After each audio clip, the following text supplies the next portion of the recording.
You know that feeling when you walk into a room and completely forget why you went there?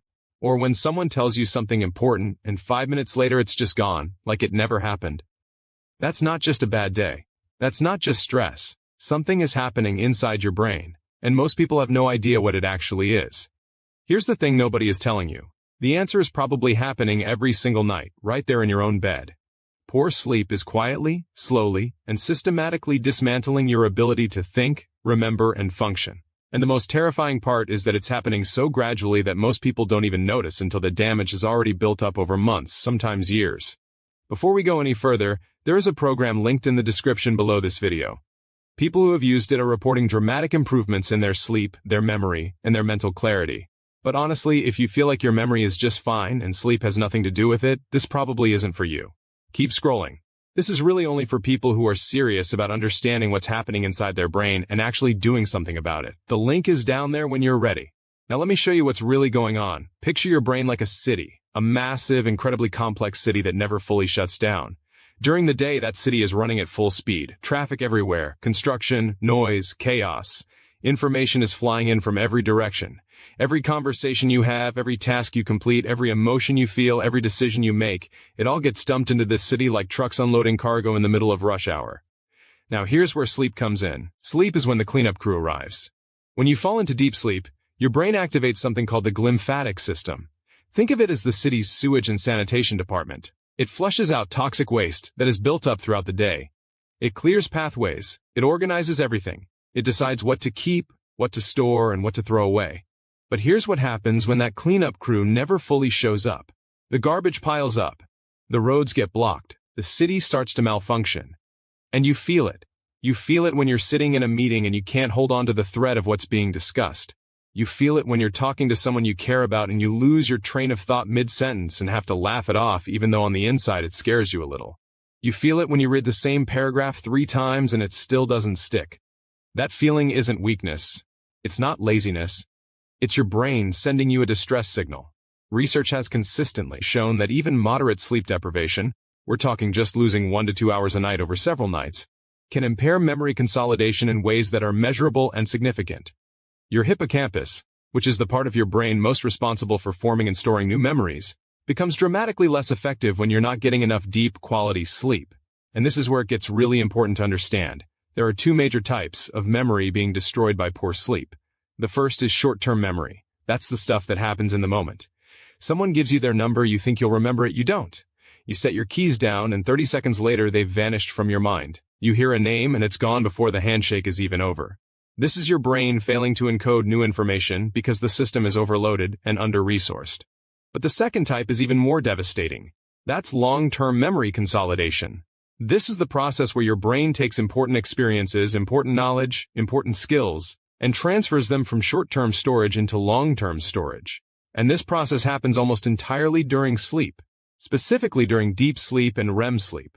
When those sleep stages are cut short, disrupted, or never reached at all, that transfer process gets interrupted. The memories don't get saved properly. It's like working on a document for hours and then the computer crashes before you hit save. That work is gone. Now think about what that means over weeks, over months, over years. Think about how much you've been trying to learn. Think about how hard you've been working. Think about all the conversations, experiences, and knowledge you've been trying to hold on to. And now imagine that a significant portion of it has been quietly slipping away while you sleep, or rather while you fail to sleep properly. That's not dramatic, that's just biology. And it's happening to far more people than you realize. Studies show that a massive portion of the population is chronically undersleeping. And it's not because people don't want to sleep, it's because something is broken in the sleep process itself. The quality of sleep has degraded so significantly for so many people that they're lying in bed for 8 hours and still waking up exhausted, still foggy, still forgetting things before lunch. Here's what nobody talks about. Quantity of sleep is not the same as quality of sleep. You can sleep for 9 hours and still wake up with your memory consolidation process completely sabotaged if you never properly reached the deep sleep stages your brain needs to do its work. And the reasons people aren't reaching those stages are everywhere. Stress hormones flooding your system late at night, irregular sleep schedules throwing off your internal clock, light exposure disrupting melatonin production, poor temperature regulation in your sleep environment, anxiety that keeps your brain stuck in a shallow alert state even when your eyes are closed, Your brain is literally trying to stay awake to protect you from perceived threats, and it doesn't know the difference between a lion and a work email. So, there you are, physically exhausted but mentally wired, desperately needing rest but unable to fully get there, and the memory loss compounds night after night after night. Now let me show you what the other side looks like. Because this is where things get emotional. Imagine waking up after genuinely restorative sleep. Not just 8 hours of lying in bed, but real, deep biological restoration. You open your eyes, and for the first time in a long time you don't feel like you have to drag yourself into consciousness. You walk into the kitchen, and you actually remember what you were going to do when you got there. Someone tells you something over breakfast and it sticks. You don't have to ask again. You don't have to pretend you remember when you don't. You sit down to work and your thoughts are sharp. The words come. The ideas connect. Problems that felt impossible yesterday feel solvable today. Not because anything in your life changed overnight, but because your brain finally got to do the maintenance it needed. You get through a full conversation without losing your thread. You finish reading something and actually retain what you read. You feel present. You feel capable. You feel like yourself again. That's not fantasy. That's what your brain is designed to do when it gets what it needs. The science is unambiguous on this.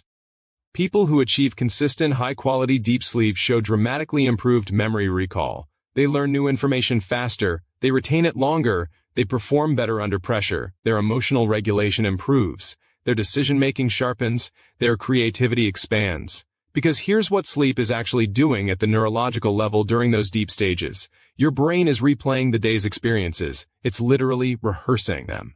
It's strengthening the neural connections that represent your memories, making those pathways more robust, more accessible, more permanent. Deep sleep is also when your brain produces the highest amounts of growth hormone, which plays a critical role in neural repair and the maintenance of brain tissue. Poor sleep disrupts this process, and over time the structural integrity of memory-related brain regions begins to decline. This is not scare tactics. This is established neuroscience. And it matters because it means the solution is real. Your brain has an extraordinary capacity to recover and restore when given the right conditions. The neuroplasticity research is genuinely remarkable. Adults who dramatically improve their sleep quality begin to show measurable improvements in memory function relatively quickly. The brain is resilient. It wants to heal. But it needs you to take this seriously. And here is where I want to ask you something honest. How long have you been dealing with this? How long have you been chalking it up to just being tired, just being busy, just getting older? How much have you accepted as normal that doesn't actually have to be your normal? Because the cost of leaving this unaddressed isn't just forgetting where you put your keys. The cost is accumulating every single day. It's the relationships strained by miscommunication. It's the opportunities missed because your mind wasn't sharp enough in the moment. It's the constant low-grade exhaustion that colors everything. It's the version of yourself you know is in there but can't quite access. That cost is real. And it adds up faster than most people are willing to admit. The good news, the genuinely exciting news, is that this is not a permanent state. Memory function is not something you simply lose and accept. It is something that responds to the right intervention. And sleep quality is one of the most powerful, most accessible levers you have for restoring it. There is a program linked in the description below this video. If you've been watching this and recognizing yourself in what we've discussed, and if you're tired of just knowing the problem without having a clear path to solve it, then that link is there for you, but only if you're truly ready to make a change. Because this requires genuine commitment, and not everyone is at that point yet. If you are, don't wait. Every night of poor sleep is another night your brain doesn't get what it needs. The link is in the description. The decision is yours, and it matters more than you probably realize right now. Your memory is not failing because you're flawed. Your brain is not broken.